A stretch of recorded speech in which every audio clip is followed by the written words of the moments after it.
You believe you are free, but every month you send money to people who do not know your name, do not care about your struggles, and will never stop demanding more. You call it responsibility. You call it normal. You call it adult life. But Carl Jung would call it something else. He would call it psychological imprisonment.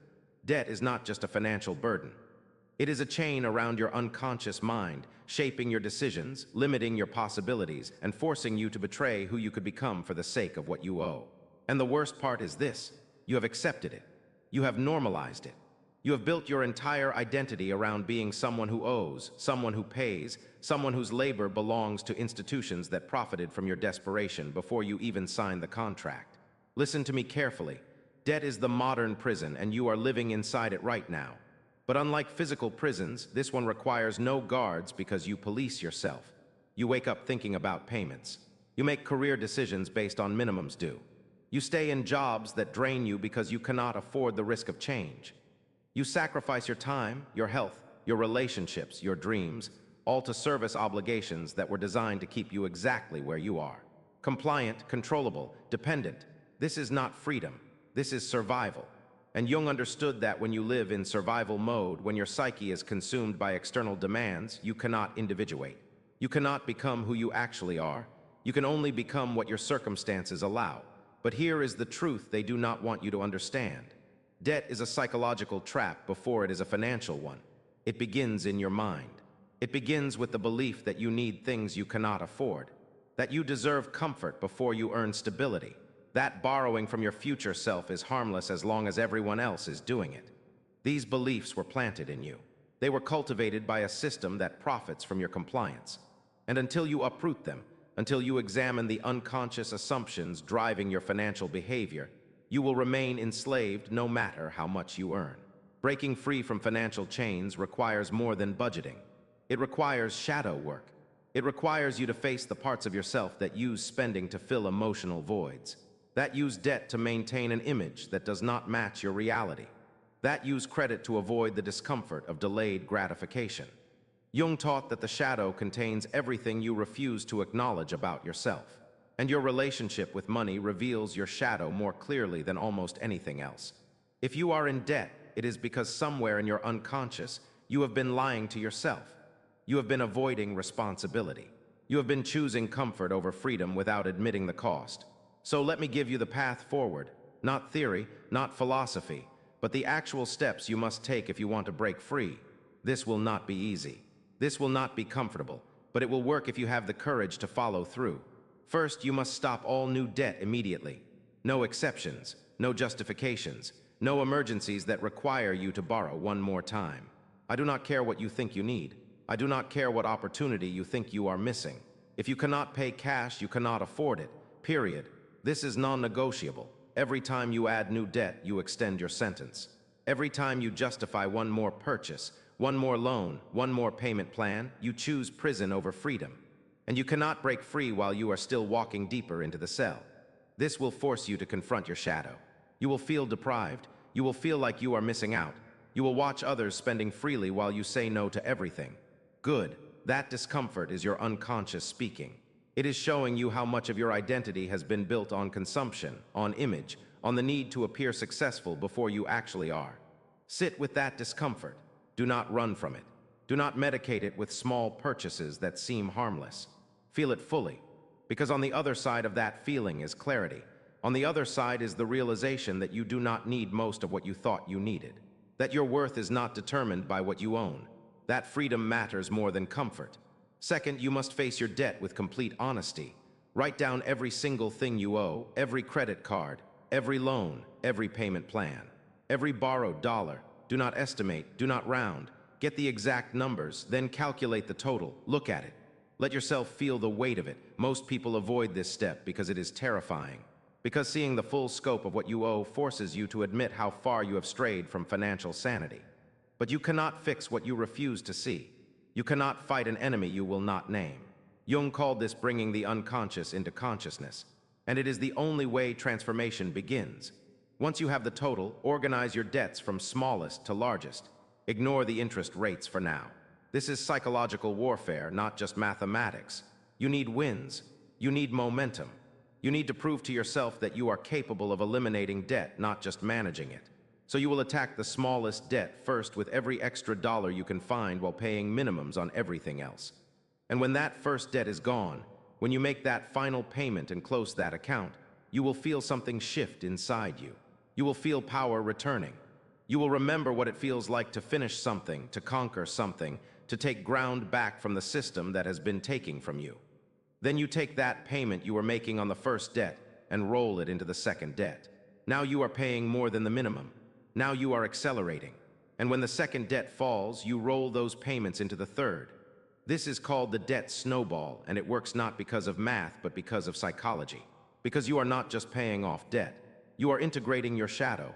You are proving to yourself that you are not helpless, that you are not a victim, that you have agency, discipline, and the capacity to change your reality through sustained effort. Third, you must increase the gap between what you earn and what you spend. This is where most people fail because they focus only on one side of the equation. They try to cut expenses to nothing while their income stays flat. Or they try to earn more while their spending rises to match. You must attack both simultaneously. Cut everything that does not serve your freedom. Cancel subscriptions. Stop eating out. Buy generic. Walk instead of drive when possible. Sell things you do not need. Move to a cheaper place if necessary. I know this sounds extreme. I know you are already thinking of reasons why you cannot do these things. But those reasons are your shadow speaking. Those reasons are the prison defending itself. And while you are cutting, you must also be earning. Get a second job, start a side business. Freelance, sell your skills, work weekends, work nights. Sacrifice your comfort for 2 years, 3 years, however long it takes. Because here is what most people do not understand. Intensity matters more than duration. You can spend 20 years making minimum payments and stay in debt forever. Or you can spend 2 years in total financial war mode and break free completely. 2 years of discomfort for a lifetime of freedom. That is the trade. And if you are not willing to make it, then stop complaining about your chains. Every extra dollar you create goes to debt. Not savings, not investments, not rewards for your hard work. Debt first. Because debt is an emergency. Debt is a parasite draining your life force every single day. You do not save money while your house is on fire. You put out the fire. Once you are debt-free, once you have broken the chains, then you build wealth. Then you save. Then you invest, but not before. Do not let anyone tell you otherwise. Do not let financial advisors convince you to keep debt while building wealth. That is how they keep you dependent. That is how the system maintains control. Fourth, you must change your identity. This is the deepest work. This is where Jung's psychology becomes essential. Because you can follow all these steps perfectly and still end up back in debt if you do not transform who you are at the unconscious level. You must stop being someone who borrows. You must stop being someone who deserves things they have not earned. You must stop being someone whose worth is tied to possessions, to image, to keeping up with others who are just as enslaved as you are. Start seeing yourself as someone who is free, someone who owns their life, someone who makes decisions based on values, not on payments. This is not affirmation. This is not positive thinking. This is identity-level transformation.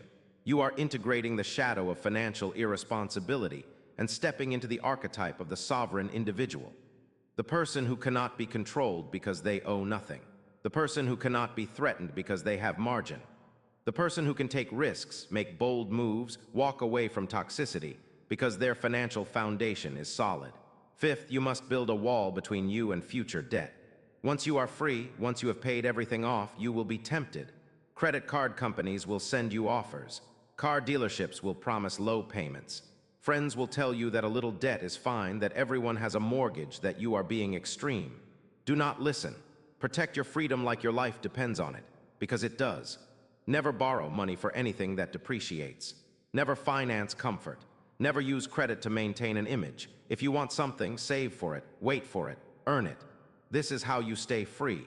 And as you do this, as you live debt-free in a world addicted to borrowing, you will notice something. Other people will react to you. They will be uncomfortable with your choices. They will mock your discipline. They will call you cheap, extreme, obsessive. This is projection. Your freedom threatens their prison. Your discipline exposes their lack of it. Your refusal to participate in the debt system reveals how enslaved they are. Do not take it personally. Just understand what it means. It means you are doing something right. It means you are breaking free from the collective unconscious that normalizes financial bondage.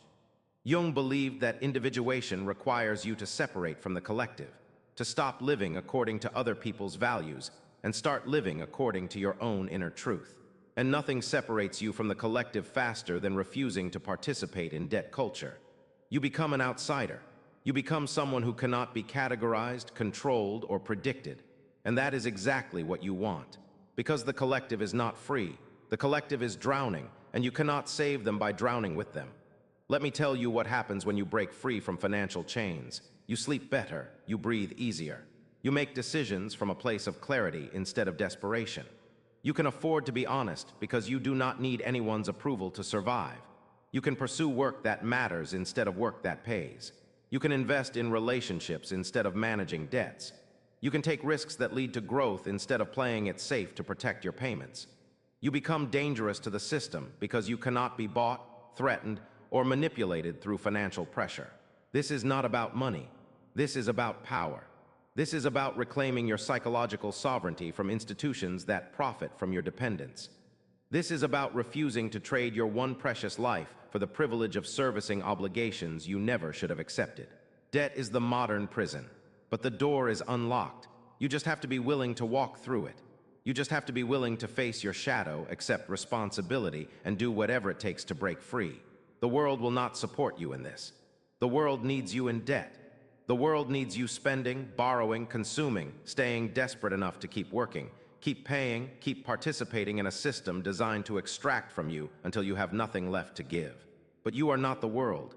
You are an individual with agency, with consciousness, with the capacity to choose a different path.